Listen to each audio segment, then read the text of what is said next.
What is plagiarism? Plagiarism is passing off someone else's work, whether intentionally or unintentionally, as your own of your own benefit. मतलब कि plagiarism वो है जो आप अपने काम में किसी का काम, चाहे आप जानबूझकर या गलती से ही अपने काम में शामिल कर लेते हो अपने फायदे के लिए, तो वो प्लेजरिज्म कहलाता है। Basically when you copy somebody work and then you present as your own without giving proper credit and without giving citation। मतलब कि आप किसी के काम को कॉपी करते हो लेकिन आप उसे क्रेडिट नहीं देते। आप जिस जिस ऑथर की वो ओरिजिनल चीज है, आप उस ऑथर का अपने पेपर में कोई हवाला नहीं देते, कोई जिक्र नहीं करते कि ये मैंने इस चीज का, ये जो मेन मेरा आइडिया था ये इस बंदे का था या इस ऑथर का था, तो वो प्लेजरिज्म के जमरे में आएगी। प्लेजरिज्म बेसिकली जो है वो इतना सीरियस इशू आजकल हमारे यहाँ समझा जाता है, बिकॉज प्लेजरिज्म जो है वो इंटेलेक्चुअली प्रॉपर्टी को वायलेट करने का नाम है। कि मतलब कि ये अगर किसी की कोई चीज है और आप उसकी वो प्रॉपर्टी है और आप उसकी प्रॉपर्टी पे उसको अपनी चीज बना के पेश कर रहे हो, तो ये अच्छी एथिक्स के खिलाफ है, क्योंकि हम प्रोफेशनल प्रैक्टिस में हमने प्रोफेशनली चीज ये नहीं आती, ये लॉ को भी ब्रेक करती है चीज। ये एथिकल भी अच्छी नहीं होती कि आप किसी के काम को किसी का, फॉर एग्जांपल मैं अगर आपको एग्जांपल दूं कि कोई आप क्रिएटिव चीज आपने कोई बनाई है, फॉर एग्जांपल अगर मैंने ही कोई ऐसी चीज बनाई है जो दुनिया में कभी नहीं बनी, तो वो जो चीज मेरी, ये फॉर एग्जांपल एक वो एल्गोरिदम जो होगा या जो मैंने क्रिएटिव चीज बनाई है वो अब मेरे नाम के साथ मंसूब हो गई है। अब वो कहीं पर, अगर वो कहीं पर भी अब दुनिया में वो जो चीज पेश की जाएगी वो मेरे नाम के साथ पेश की जाएगी कि ये जो चीज थी, ये क्रिएटिविटी, ये चीज इस ऑथर ने बनाई है, इस ऑथर ने लिखी है, इसके पीछे जो काम करने वाला शख्स है वो ये है, वो नेम होगा उसका। क्योंकि मुझे भी अगर वो मेरी चीज पेश की जा रही है तो मुझे भी उसका क्रेडिट चाहिए होता है। हर किसी को उसके क्रेडिट का हक होता है बाय द लॉ। अब हम उसको वायलेट नहीं कर सकते। तो प्लेजरिज्म एक बहुत बड़ा इशू है। जब भी हम कोई आर्टिकल, जर्नल, पेपर, बुक कुछ भी चीज लिखते हैं तो प्लेजरिज्म को बहुत अहम समझा जाता है। आजकल तो कॉलेजेस, यूनिवर्सिटी में भी इसका बहुत अहम हिस्सा शामिल कर लिया गया है कि फॉर एग्जांपल जब बच्चे अपना प्रोजेक्ट वगैरह बनाते हैं, फाइनल ईयर प्रोजेक्ट बनाते हैं, वो अपनी रिपोर्ट पेश करते हैं या अपनी असाइनमेंट्स, इवन के असाइनमेंट में भी वो प्लेजरिज्म आजकल कुछ यूनिवर्सिटीज में चेक किया जाता है, क्योंकि ये बहुत एक मेन इशू है। ठीक है, इससे बचना है या इसको हमने कैसे कम करना है, वो सब कुछ के लिए हमें प्रॉपर साइटेशन देनी चाहिए। जिस तरह कि आप देखा जाए कि मैंने यहाँ से डेफिनेशन में आपको जो बता रहा हूँ, plagiarism passing of someone else work, ये कैरोल 2002 में ये पेपर में पेज नंबर 9 पे लिखी गई है। ये उसके, हाँ, उसकी पेपर से कोट की गई है ये डेफिनेशन, कि वो इस उस प्लेजरिज्म को इस जमरे में देखते हैं। ठीक है, अब क्वेश्चन ये उठता है कि प्लेजरिज्म अब इतना मेन इशू हो गया है, या हम क्या, हमने किसी को क्रेडिट देना है तो वो किस तरह से देना है, तो उसका में आगे कॉन्सेप्ट्स आते हैं कि वो आप उसे प्रॉपर साइट कर दें, आप उसे प्रॉपर रेफरेंस दें, उसका नेम लिखें, उसका वो पेपर ऑफ ईयर पब्लिकेशन लिखें कि वो किस ईयर के अंदर पब्लिश हुआ था, और पेज नंबर मेंशन करें, ताकि जो रीडर हो आपकी चीज को वो पढ़ रहा हो, तो उसके लिए भी आपने इजी फील करवाना है कि अगर वो किसी चीज को आगे प्रोसीड करना चाहता है तो वो उस पेपर पे जाके मजीद उसको पढ़ सकता है। Example of plagiarism: plagiarism includes using a direct code without referencing. अब यहाँ पर कोड का कॉन्सेप्ट, कोड क्या होता है? कोड का मतलब ये है कि अगर आपको मैं आसान अल्फाज में बताऊं कि आप किसी भी चीज को same as word by word अपने काम में शामिल कर लेते हो। तो कोड को लिखने का तरीका है कि वो उसको सिंगल कोड के अंदर लिखा जाता है, जो चीज आप वर्ड बाय वर्ड एक्सप्लेन अपने अंदर पेपर के अंदर या अपने किसी काम के अंदर लिखते हो। और जब भी कोड का ये कॉन्सेप्ट है कि जब भी आप कोड अपने पेपर में किसी का शामिल करते हो तो उसका रेफरेंस साइट करना मस्ट जरूरी होता है, बहुत जरूरी है। और आप उसको, अगर वो अपना, आपने किसी की बात को, किसी की कॉल को अपने पेपर में शामिल किया है और आपने रेफरेंस नहीं दिया, तो वो प्लेजरिज्म की एग्जाम्पल है, प्लेजरिज्म के अंदर आएगा। यूजिंग समवन एल्स आइडियाज और वर्ड्स विदाउट रेफरेंस। ठीक है। अब एक बात यह है कि आप कभी भी ये नहीं समझना कि मैंने तो सिर्फ उससे ये आइडिया लिया था, बाकी अल्फाज तो मेरे थे। आइडिया भी कॉपी करना एक प्लेजरिज्म की एग्जांपल है। जैसे कि किसी ने सॉफ्टवेयर बनाया है, किसी एक सॉफ्टवेयर इंजीनियरिंग वाले बंदे ने उसने सॉफ्टवेयर बनाया है, और आपने जब अपना काम कर रहे थे तो आपने उसके सॉफ्टवेयर का कुछ आइडिया आपने वहां से लिया और आपने उसको अपने हिसाब से चेंज करके, मॉडिफाई करके, एडिट करके आपने अपना काम प्रेजेंट कर दिया। लेकिन आपने जो मेन आइडिया है वो उसी सॉफ्टवेयर से लिया है ना। तो वो जो मेन आइडियाज भी अगर आप किसी से लेते हो, आपने किसी का आइडिया भी कॉपी किया है, चाहे वो 10%, 20%, 30%, कितने परसेंट भी आइडिया है, तो आपको उसका प्रॉपर रेफरेंस देना जरूरी है। और फिर कुछ ऐसी चीजें होती हैं जो कोड के अलावा पैराफ्रेज के कॉन्सेप्ट में आती हैं। पैराफ्रेज वो होता है कि जब आप किसी के काम को अपने वर्ड्स में लिखते हो। जैसे पॉइंट नंबर 3 है कि paraphrasing work by only changing a few words.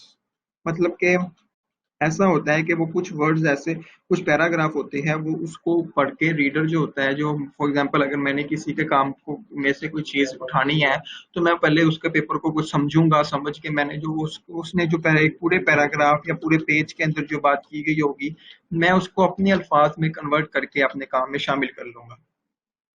अब हालांकि अल्फाज मेरे होंगे, वर्ड्स मेरे होंगे, एक्सप्लेनेशन मेरी होगी, लेकिन जो कॉन्सेप्ट, जो पीछे थ्योरी थी मेन, वो तो मैंने किसी की ही कॉपी की थी या किसी के पेपर में से ही मैंने पढ़ के उसको चेंज करके लिखा है। तो उसके लिए भी हमें, अगर वो मैं प्रॉपर रेफरेंस साइटेशन नहीं दूंगा, तो वो प्लेजरिज्म की एग्जाम्पल में आएगा। Using lecture, tutorial, notes without reference. आजकल बहुत से ऐसा कुछ होता है कि कॉलेजेस, यूनिवर्सिटीज में जो होता है वो प्रॉपर जो लेक्चर्स, नोट्स होते हैं, वो डाउनलोड कर लेते हैं नेट से। ठीक है, और वो डाउनलोड नेट से करके वो अपना बच्चों को अपना नेम लिख के दे देते हैं कि ये मेरा लेक्चर नोट है, या मेरा ये यूट्यूब या कोई भी मेरी ऐसा वेबसाइट है, वहां पे मेरा काम पड़ा हुआ है। तो अगर आपने उसका प्रॉपर रेफरेंस नहीं दिया तो वो भी प्लेजरिज्म में आएगा। कुछ जैसे कि अब स्लाइड्स अवेलेबल होती हैं हर सब्जेक्ट की, पीपीटी फाइल्स हो गई, या कोई भी लेक्चर्स जो जो प्रोफेसर जो होते हैं वो बनाकर अपने तौर पे वो नेट पे अपलोड करते हैं, फॉर द एजुकेशन अपलोड करते हैं। लेकिन जो टीचर्स होते हैं वो उसे वहां से कॉपी करके वो अपने यूनिवर्सिटीज में पढ़ाने लग जाते हैं। तो वो भी एग्जाम्पल है प्लेजरिज्म की। Copying another person work and submit it as your own। कि आपने किसी के काम को कॉपी किया और आपने उसको अपना काम कह के सबमिट करवा दिया। इसकी एग्जांपल ये है कि यूनिवर्सिटी में एक बच्चे को असाइनमेंट मिलती है, और वो असाइनमेंट जो है वो सेम एज इंटरनेट से कॉपी करता है और उसकी असाइनमेंट, अपनी असाइनमेंट बना के वो लेक्चरर को, प्रोफेसर को सबमिट करवा देता है अपना नेम लिख के। वहां पे वो होता है कि वो असाइनमेंट अपना नेम लिख के प्रेजेंट करता है कि ये मेरा काम है, मेरी असाइनमेंट है, वो सबमिट करवा देता है। तो हालांकि उसने सारे का सारा जो डाटा था वो इंटरनेट से कॉपी किया, वो किसी और ऑथर से, किसी वेबसाइट से उसने कॉपी करके उस टॉपिक के रिलेटेड डाटा का इकट्ठा करके तो उसने अपनी असाइनमेंट एक बना के तो सबमिट करवा दी। हालांकि वो बच्चे ने चाहे उस पॉइंट के रिलेटेड रिसर्च की, डिस्कस किया, उसने उसको समझा, पढ़ पढ़ के उसने चाहे कॉपी करके अपनी असाइनमेंट बनाई है, लेकिन अगर उसने प्रॉपर रेफरेंस नहीं दिया तो वो प्लेजरिज्म में आएगी। जैसा कि मैंने पहले ही बताया, आजकल प्लेजरिज्म को मेन पार्ट समझा जाता है एजुकेशन का। क्या प्लेजरिज्म को इतना इजी फील नहीं किया जाता, तो कुछ यूनिवर्सिटीज वाले प्लेजरिज्म पे बहुत से कुछ फाइन्स भी लगाते हैं कि प्लेजरिज्म नहीं होना चाहिए, चाहे वो असाइनमेंट हो या वो कोई भी रिपोर्ट हो। तो ये भी एक एग्जांपल है प्लेजरिज्म की कि आप किसी के काम को कॉपी करते हैं और उसे आप अपना नेम दे के शो करवा देते हैं। Submitting another person work in a whole or in a part.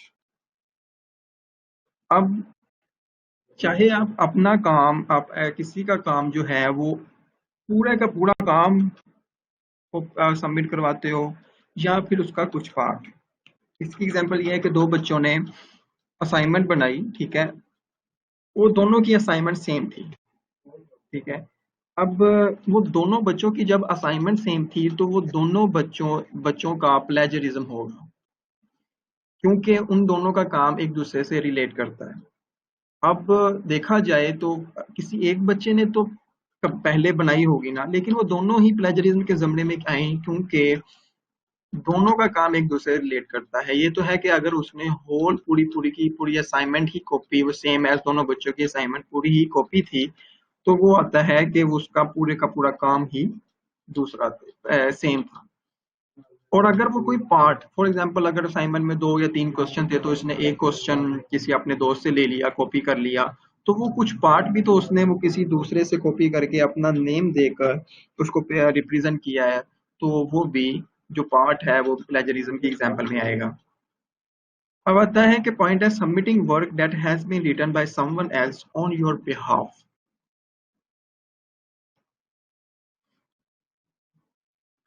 अब देखा जाए तो इसका पॉइंट का एक्सप्लेनेशन ये है कि आप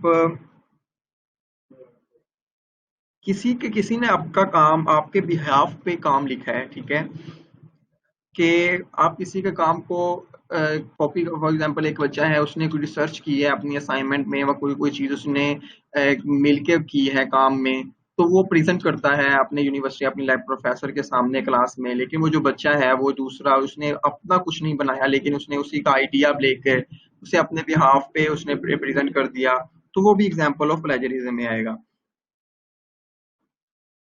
क्लाउडिंग व्हेन टू और मोर स्टूडेंट सबमिट आइडेंटिकल वर्क, ठीक है, ये भी वही बात है कि स्टूडेंट्स जो हैं वो, जैसे कि होता है ग्रुप में जब बच्चे काम कर रहे होते हैं या प्रोजेक्ट बना रहे होते हैं, या यूनिवर्सिटी में एग्जांपल ले रहा हूँ, तो इस तरह बच्चे जो हैं वो एक दूसरे के काम को कॉपी कर लेते हैं, असाइनमेंट्स जो हैं वो सेम सबमिट करवा देते हैं।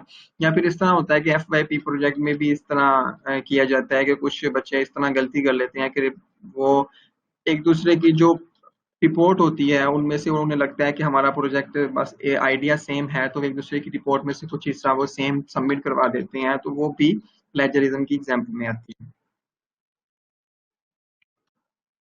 अब हमारे पास एक टर्मिनोलॉजी है कॉपीराइट।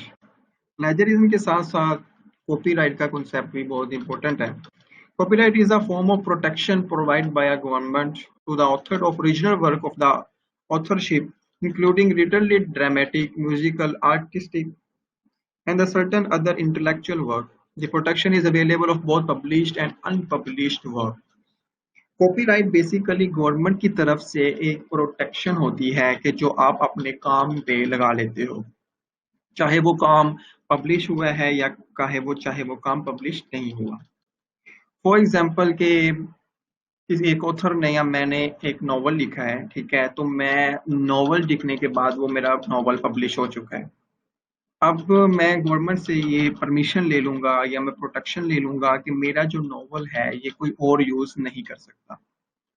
अब कुछ देर बाद, कुछ सालों बाद उस नॉवल पे अगर ड्रामा बनाना चाहता हो कोई, कि मैं इसे अपने ड्रामे के अंदर नॉवल का कुछ हिस्सा शामिल करना चाहता हूँ, या वो पूरे होल नॉवल पे मेरा एक ड्रामेटिक पोर्शन देना चाहता है, तो वो उसको परमिशन लेनी पड़ेगी। जिसका मेन काम होता है, ये कॉपीराइट के इशू में गवर्नमेंट ये प्रोटेक्ट दे देती है कि आप परमिशन के बिना उसके काम को यूज नहीं कर सकते। आपको जो मेरा वो नॉवल यूज करना चाहता होगा वो पहले मेरे से कांटेक्ट करेगा, मेरे से परमिशन लेगा, और वो चाहे परमिशन जो है मैं वो फ्री भी दे सकता हूँ कि बिल्कुल ये मेरा नॉवल जो है उस पर ड्रामा बनाना। अब विदाउट परमिशन उसे यूज करेगा तो वो कॉपीराइट में आएगा। अगर वो परमिशन लेकर, वो परमिशन जो होती है वो रिटन परमिशन हो गई, ठीक है। जबानी कलाम में परमिशन परमिशन कॉपीराइट से नहीं बचा सकती, रिटन परमिशन होगी वो, चाहे वो आप उस काम के आप पैसे ले रहे हो कि मेरा जो काम है वो यूज हो रहा है तो मैं इससे अब पैसे मनी लूंगा मैं उसको, तो चाहे आप उसे पैसे लेकर परमिशन दे, चाहे आप उसे वैसी परमिशन दे दे, विदाउट परमिशन वो आपके काम को यूज नहीं कर सकता। जब आप उसे परमिशन दे देंगे तो आपके नावल को अपने आप यूज करेगा, तो परमिशन लेने के बाद वो जब अपने काम को वो आपके काम को यूज करेगा तो वो कॉपीराइट में नहीं आएगा। कॉपीराइट को सी से डिनोट करते हैं। कॉपीराइट का कॉन्सेप्ट इस तरह यूट्यूब के वीडियोस पर भी बहुत आम है। जिस तरह देखा जाता है कॉपीराइट स्ट्राइक आ जाती है कि आप यूट्यूब का किसी का कंटेंट जो है वो आप कॉपी करते हो, या उससे वहाँ यूट्यूब का किसी आपका जो काम है वो यूट्यूब पे किसी वीडियो से आपने थोड़ा सा पोर्शन भी लिया होता है तो आप पे उस वीडियो पे कॉपीराइट स्ट्राइक कर जाती है। तो वो इसी का काम होता है क्योंकि आपने परमिशन नहीं ली होती उससे कुछ काम की कि वो गवर्नमेंट आपको इजाजत नहीं देती कि आप उसके काम का थोड़ा सा भी हिस्सा यूज करो, तो ये एथिकली वायलेट करता है। मतलब आप अगर आप इसे जेनेरिक बात भी लें कि जनरल बात भी है कि आप किसी की बनाई हुई चीज को अगर आप परमिशन के बगैर यूज करते हैं तो वो एथिक्स के खिलाफ होती है। एथिक्स को आप ब्रेक कर रहे हो। आप जब आप एथिक्स को ब्रेक कर लोगे तो आपका ऑटोमेटिकली आप लॉ ब्रेक कर रहे हो। और मोरली भी ये बात एक्सेप्टेबल नहीं होती कि आप किसी की कोई चीज को परमिशन के बिना यूज करो। अब एक टर्मिनोलॉजी होती है fair use. Fair use is a statute under copyright law that allows for the use of limited portion of work that has copyright without having to have permission from the original author. It was created for the purpose of education and research. It's a little hard to pin down the plagiarism or copyright. I mean, what qualifies as a limited portion.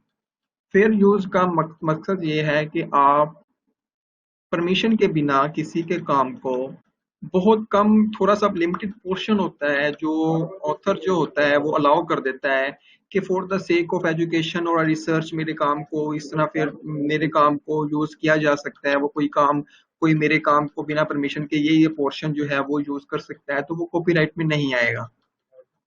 अब यहाँ पे question ये होता है कि वो limited portion allow होता है, सिर्फ और सिर्फ लिमिटेड पोर्शन। तो अब क्वेश्चन ये उठता है कि वो लिमिटेड पोर्शन कितना होगा, 10%, 20%, 30%, 40%, वो लिमिटेड पोर्शन की परसेंटेज क्या है? ठीक है, वो कोई नहीं पता होती है।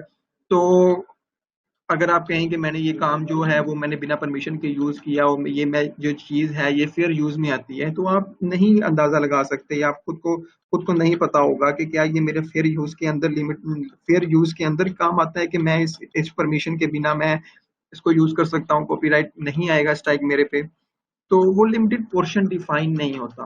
वो लिमिटेड पोर्शन को आपने अपने अंदाजे से या अपनी सोच से बहुत कम को यूज करके आप अपने काम में यूज करना होता है। तो फेयर यूज का कॉन्सेप्ट है, लेकिन इसीलिए फेयर यूज को कहा जाता है कि आप क्योंकि आप लिमिटेड पोर्शन पे श्योर नहीं होते कि आप कितना काम उसका यूज कर सकते हो ऑथर की परमिशन के बिना, तो इसलिए फेयर यूज को कहा जाता है कि आप इससे कम से कम यूज करो।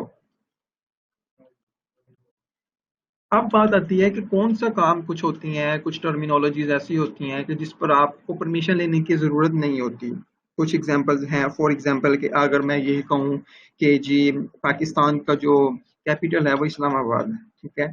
अब इट्स वेरी कॉमन थिंग्स कि पाकिस्तान का जो है वो कैपिटल इस्लामाबाद है, वो चाहे आप कहीं पर भी सर्च कर लें, चाहे वो आपने गूगल से देखा हो, चाहे आपने किसी सर्च पेपर से देखा हो, तो उसकी परमिशन लेने की जरूरत नहीं है, वो आप अपने काम में लिख सकते हो क्योंकि वो एक वेल डिफाइंड चीज है। या फिर अगर ये लिखा हो कि जो सूरज जो है जमीन सूरज के गिर्द चक्कर लगाती है, तो ये वेल डिफाइंड है, ये प्रूफ है। तो इस बात को आप चाहे परमिशन लिए बिना अपने काम में लिख दें तो वो कॉपीराइट स्ट्राइक नहीं आती क्योंकि बहुत ये वेल डिफाइंड चीजें हैं। या फिर जिस तरह मैं आपको एग्जांपल दूं अगर आपको और ज्यादा क्लियर करने के लिए कि ग्रेविटी ग्रेविटी की वैल्यू यूज करते हैं हम अपने न्यूमेरिकल्स में या अपनी कैलकुलेशंस के अंदर, ठीक है। तो अब वैल्यूज जो है वो बेसिकली तो न्यूटन की वैल्यूज न्यूटन का काम है, लेकिन वो अब इतनी वेल डिफाइन हो चुकी है कि वो अब दुनिया के किसी भी कोने में वो वैल्यूज को इतना रेयर उतना फेयर यूज हो चुका है उतना कि आम उससे हम अपने काम में यूज कर लेते हैं उसको। उसका कोई हवाला देने की जरूरत नहीं है क्योंकि वो हर किसी को पता है कि ये 9.8 पर मीटर पर सेकेंड यही वैल्यू जो है वो हम ग्रेविटी की यूज करेंगे। या पाई की स्पेसिफिक वैल्यू है, पाई की वैल्यू जो हम मैथमेटिशियन में मैथ में यूज करते हैं, तो हमें वो कॉपीराइट में नहीं आएगा क्योंकि वो वैल्यू जो है वो वेल डिफाइन हो चुकी है। तो इस तरह इतना को पोर्शन लिमिटेड फेयर यूज में आता है। तो आप किसी के काम में से अगर आप इतना डिसाइड करना शुरू कर दें कि ये लिमिटेड पोर्शन में आता है तो इट्स वेरी डिफिकल्ट। तो जो बातें कॉमन हों, जो बातों की हमें रिसर्च जो है वो वेल डिफाइंड हमें पता हो सब कुछ, तो उन बातों का हमें आप उसे चाहे परमिशन ना लें चाहे साइटेज रेफरेंस ना दें तो वो कॉपीराइट में नहीं आएंगी। More on fair use. The Copyright Office is not very helpful or defining what a limited portion is. Or to state there is no specific number of words, lines or notes that my safety be taken without permission. जैसे मैंने अभी आपसे बात की कि आपको नहीं पता होता कि लिमिटेड पोर्शन कितना पोर्शन होगा, वो क्या स्पेसिफिक नंबर्स हमें नहीं पता होते, वर्ड्स नहीं पता होते कि वो कितना, there is no specific words lines ना, यहाँ पे नहीं बताया होता कि लाइंस इतनी होंगी या नोट्स कुछ होंगे, वो आप विदाउट परमिशन सेफली यूज अपने काम में कर सकते हो। तो इस ये चीज आपको डिफाइन नहीं होती। When using someone else's work, it's best to always give credit where credit due, even if you use only a small part. If you are unsure, then ask for permission. अब जैसे कि हमें पता है कि जब हमें ये भी नहीं पता कि हमारा कितने परसेंट जो है वो परमिशन के बिना हम वो लिमिटेड पोर्शन में आता है या हम फेयर यूज में आता है जो हम यूज कर सके। तो अगर आपने किसी का काम यूज करना है तो आप उसे बिना कोई परेशानी के उसे आप क्रेडिट दे दें, ठीक है, आप उसका नाम साथ मेंशन करें, प्रॉपर साइटेशन दें, प्रॉपर रेफरेंस दें, तो वो आप उसे अपने काम में यूज कर सकते हो। तो अगर ये बात कहा जाती है कि किसी चीज में जब शक हो तो आप वो काम नहीं करते, तो अगर आप श्योर नहीं हो कि आप ये जो जो मैं पार्ट कॉपी करने जा रहा हूँ उसके काम में से वो फेयर यूज में या लिमिटेड पोर्शन के अंदर ही आता है, तो आप उसे यूज ना करो, बल्कि आप उसकी परमिशन ले लो। परमिशन लेना ज्यादा बेस्ट है, क्योंकि आप उससे ये होगा कि अगर आपने कोई एक पॉइंट या एक लाइन भी कॉपी किया और उस ऑथर ने देख लिया कि ये जो काम है ये तो मेरा है, सारा मेरी कॉपी की है, तो वो अहल है कि वो आप पे कोर्ट में भी केस कर सकता है कि ये मेरा जो काम था या मुझे क्रेडिट दिए बिना या मेरे परमिशन के बिना इसने यूज किया है। सो इस वजह से बचने के लिए आप अपने अंदाजे लगाएं कि ये जो काम है ये लिमिटेड पोर्शन के अंदर ही आता है, तो मैं इसे यूज कर लूंगा, कोई मसला नहीं है। तो ऐसी बात नहीं होती। तो आप बल्कि आप उसे परमिशन ले और एथिकली आप वो आपको परमिशन दे तो आप उसके काम को जैसे चाहे मर्जी यूज करें। Legal implications. अब लीगल इम्प्लीकेशंस क्या होती हैं? Is it against the law? बिल्कुल। जो अभी मैंने बात की तो प्लेजरिज्म जो है वो एथिक्स के खिलाफ है, वो मोरली खिलाफ है। तो वो इस पे बहुत सख्त अब कानून भी, लॉ भी आ चुके हैं कि आप प्लेजरिज्म से बचें या आप किसी की चीज को परमिशन के बिना यूज करें तो वो लॉ के अगेंस्ट होगी। How is it applied for the college level? Most schools and universities have policies on cheating and plagiarism. Plagiarism, अब बहुत से स्कूल्स और यूनिवर्सिटीज ऐसे हैं जो बहुत ज्यादा फोकस प्लेजरिज्म पे करते हैं। तो वो प्लेजरिज्म को ऐसे स्ट्रेट फॉरवर्ड वो चीटिंग कंसीडर करते हैं। वो ये कहते हैं कि अगर किसी बच्चे की असाइनमेंट प्लेजरिज्म के जमरे में आती है तो इसका मीन है कि उसने चीटिंग की है, ठीक है। अगर उसने प्रॉपर रेफरेंस या साइट है किसी को क्रेडिट दिए बिना ही काम किया है तो वो उसको चीटिंग के जमरे में आते हैं। इसमें बहुत सख्त वो लगा लेते हैं, ऑफेंस यूज करते हैं, फाइन कर देते हैं। तो वो अपनी अपनी पॉलिसीज हैं हर यूनिवर्सिटीज की। या जब भी कोई लेक्चरर प्रोफेसर असाइनमेंट लेता है किसी बच्चों से तो वो खुद डिफाइन कर देता है कि जनाब इतने परसेंट प्लेजरिज्म फ्री होना चाहिए या इतने परसेंट प्लेजरिज्म जो है वो एक्सेप्टेबल होगा, कि 10% प्लेजरिज्म फॉर एग्जांपल एक्सेप्टेबल है आपके असाइनमेंट में। अगर इससे ज्यादा होगा तो आप असाइनमेंट के ग्रेड में फेल होंगे। Majority of universities have following policies. First offense, failing grade on assignment. Second offense, failing grade for the course. Third offense, suspension. कि जब उसने फॉर एग्जांपल पहली दफा प्लेजरिज्म का काम किया है तो उसे वो उस असाइनमेंट में फेल कर देंगे। सेकंड ऑफेंस या दूसरी बार उसने ये काम किया है तो वो उसको उस कोर्स में से उस ग्रेड को फेल कर देंगे। या वो थर्ड ऑफेंस या बार बार वो इस प्लेजरिज्म या चीटिंग के जमरे में आता है तो वो उससे सस्पेंड, उसको बिल्कुल सस्पेंड कर देगा। तो ये आता है कि ये यूनिवर्सिटीज की अपनी डिफरेंट पॉलिसीज होती हैं कि वो इस पे काम करते हैं। प्लेजरिज्म को वो बहुत सीरियस इशू लेते हैं ताकि वो बच्चों को शुरू से ही इसके बारे में आगाह करें कि प्लेजरिज्म से किस तरह से अवॉइड होना है। अब कुछ बहुत से ऑनलाइन इस तरह के टूल्स हैं, वेबसाइट्स हैं जो ऑनलाइन आपके काम पे प्लेजरिज्म चेक करके देते हैं।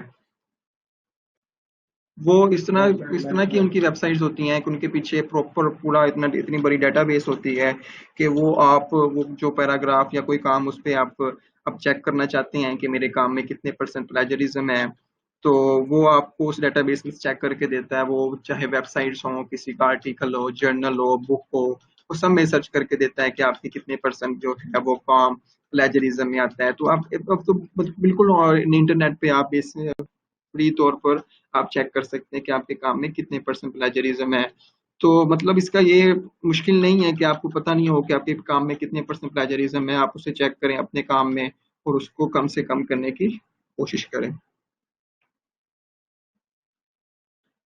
What are the purpose of referencing? जैसे अभी मैंने बात की कि आप प्लेजरिज्म से बचने के लिए आप उसे प्रॉपर क्रेडिट दे दें, आप उसे प्रॉपर जो है वो रेफरेंस दे दें कि ये जो मैंने काम है ये इस ऑथर का है, उसका ईयर है, पब्लिकेशन है। वो रेफरेंस के बिल्कुल आगे हम जैसे हार्वर्ड स्टाइल्स है, इसके बहुत से स्टाइल्स होते हैं जो प्रॉपर उसको हमने फॉलो करके प्रॉपर रेफरेंस देना होता है।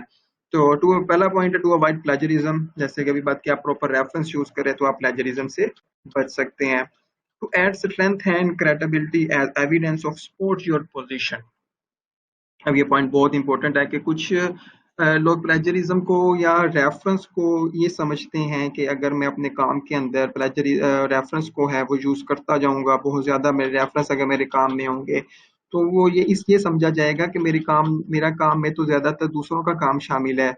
मेरा अपनी तो कोई रिसर्च या अपना आइडिया कोई है ही नहीं, बल्कि मैंने दूसरों के काम को ही कॉपी किया है। तो ऐसा नहीं होता, बल्कि तो अगर आप उसे प्रॉपर रेफरेंस के साथ, आप किसी बिल्कुल साइटेशन के साथ आप अपने काम में शामिल करते हो, तो इसका मतलब ये होता है कि आप बेसिकली आपने अपने जो आप जिस चीज पे रिसर्च करना चाहते थे, आपका जो आर्टिकल है वो आपने प्रॉपर रिसर्च किया, उस पे आपने उसको समझा है, बल्कि आपने समझ के उसको दूसरों के आर्टिकल्स को पढ़ा है, आपको उस पॉइंट्स की, आपके उस आइडिया की बिल्कुल प्रॉपर समझ है उसको।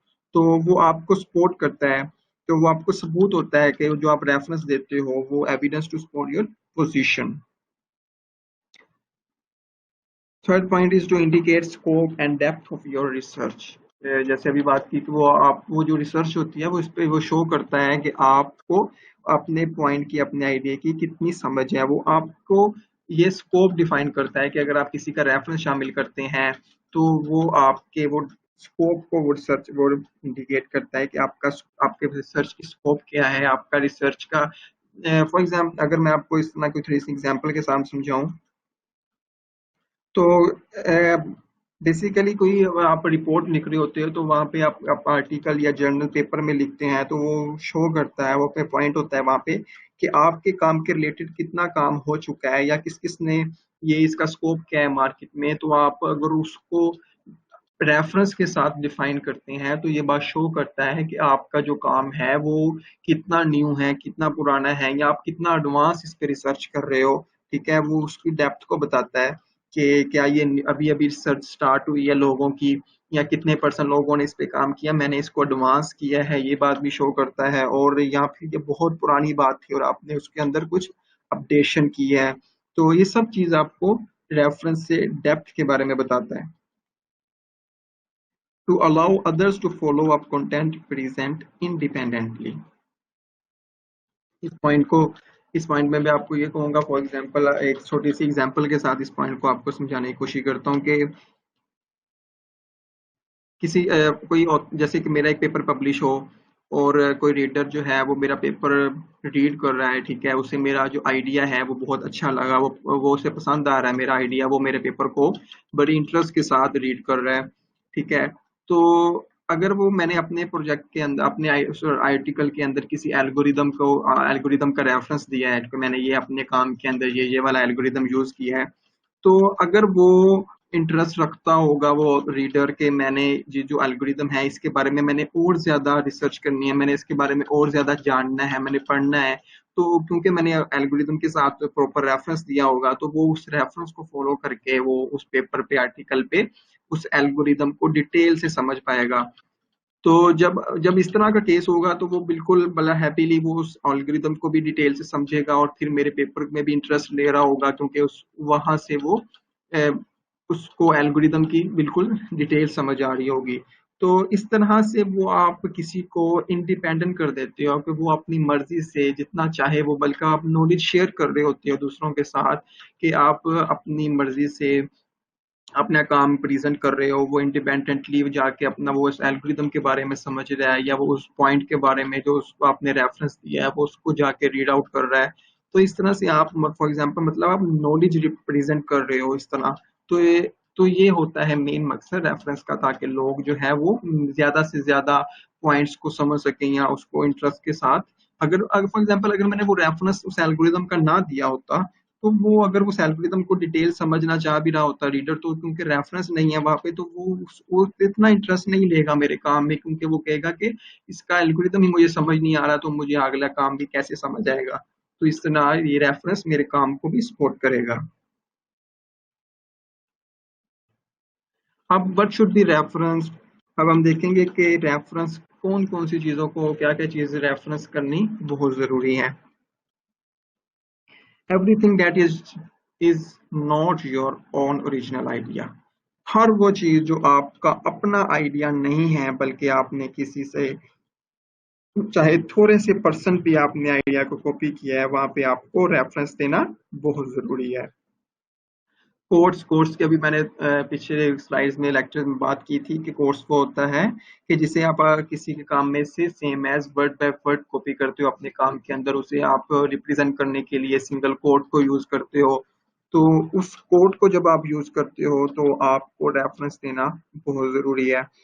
अगले लेक्चर्स में आप डिस्कस डिटेल से होगा कि कोड को कैसे रेफरेंस देना है, किस तरह से स्टाइल में लिखा जाता है, वो डिटेल से एक्सप्लेन होगा। पैराफ्रेज। पैराफ्रेज का कॉन्सेप्ट ये है कि आप किसी के काम में से, किसी के आर्टिकल जर्नल में से उसके आइडिया को, उसके आइडिया को लेकर अपने वर्ड्स में उसे आप अपने पेपर के अंदर प्रेजेंट करते हो। मतलब आपने उसको आसान अल्फाज में अपने पेपर में लिखा है, लेकिन आइडिया है वो किसी और के पेपर का, तो उसे वो पैराफ्रेज कहते हैं। समराइज। समराइज ये होता है कि जब आप किसी के, फॉर एग्जांपल आपने कोई समरी बना रहे होते हैं, उसे समराइज कर रहे होते हैं, खुलासा जैसे आप कहते हैं कि उसे आप अपने वर्ड्स के अंदर खुलासा दे रहे होते हैं कि ये मेन जो है पूरे पेज के अंदर ये कुछ पॉइंट है जो कहना चाह रहा है वो। तो जब आप समराइज करते हो किसी को पॉइंट को, तो भी तब भी आपको रेफरेंस देना बहुत जरूरी होता है। Statistical information. स्टैटिस्टिकल इंफॉर्मेशन वो होती है कि जो न्यूमेरिक वैल्यूज होती हैं, जो कोई आपने सर्वे के अंदर शामिल होती हैं कि फॉर एग्जांपल कि पाकिस्तान की जो आबादी है वो कितनी है, कितने परसेंट मर्द हजरात पे मुश्तमिल है, कितने परसेंट खवातीन पे मुश्तमिल है, कितने परसेंट इसमें बच्ची हैं, कितने परसेंट उसमें यंग है या बूढ़े हैं। तो ये आप इसमें प्रॉपर एक सर्वे आता है, इसकी परसेंटेज आती है। तो आप अपनी अपने काम को, अपनी परसेंटेज को, अपनी इंफॉर्मेशन को आपने स्टेबल या अपने इसको एक्यूरेट साबित करने के लिए आपको रेफरेंस शामिल करना होता है। अगर आपने किसी के काम में से देख के ये बात लिखी है कि जी, अगर आप किसी के काम में से देख के ये बात लिखते हैं कि इसमें ये सर्वे किया गया था तो उसके मुताबिक ये वैल्यूज है। तो जब भी आप स्टैटिस्टिकल इंफॉर्मेशन कोई देते हैं, कोई परसेंटेज देते हैं, तो वहां पर आपको रेफरेंस देना बहुत जरूरी होता है। स्टैटिस्टिकल इंफॉर्मेशन में रेफरेंस की एक और बहुत बेनिफिट है कि अगर वो किसी और पेपर में सर्वे की वैल्यूज लिखी गई हैं और आप उसका प्रॉपर रेफरेंस दे के वो लिखते अपने पेपर में शामिल करते हो कि इतने परसेंट फॉर एग्जांपल पाकिस्तान की आबादी इतनी है, तो अगर वो आपका सर्वे आपकी परसेंटेज गलत भी होती है, तो आप उस सिंपली ये कह सकते हो कि जनाब मैंने तो इस पेपर में से देखकर अपने पॉइंट में अपने पेपर में शामिल किया था। तो कोई आपके वो उस बात को गलत साबित नहीं कर सकता, क्योंकि आपने प्रॉपर रेफरेंस दिया था कि मैंने तो इस पेपर में से देख के वैल्यूज लिखी हैं। अगर वो गलत भी है तो मुझे नहीं पता, क्योंकि मैंने उस पेपर में से, वो क्योंकि पब्लिश्ड पेपर था, तो मैंने उसकी वैल्यू को रेफरेंस के साथ यूज किया है। तो उस पर कोई आप पे ऑफेंस नहीं होगा। And the last point is diagrams, tables, graphs, images. इस सब पॉइंट्स पे जब आप कोई डायग्राम आप कोई यूज करते हो किसी की लेकर अपने काम में, टेबल्स, ग्राफ्स, इमेजेस, और एक बात यह है कि जो चारों चीजें हैं ये हमेशा एक पेपर में एक ही जगह पे एक बार ही यूज होती हैं। क्योंकि अगर आपने एक पेज पे कोई एक डायग्राम बना दी है और वो एक पेपर में एक ही जगह पे एक ही बार होगी, तो इसको डायग्राम जब आप किसी की कॉपी कर रहे हो या टेबल कोई है या कोई ग्राफ शो है, तो उसको रेफरेंस देना बहुत जरूरी होता है।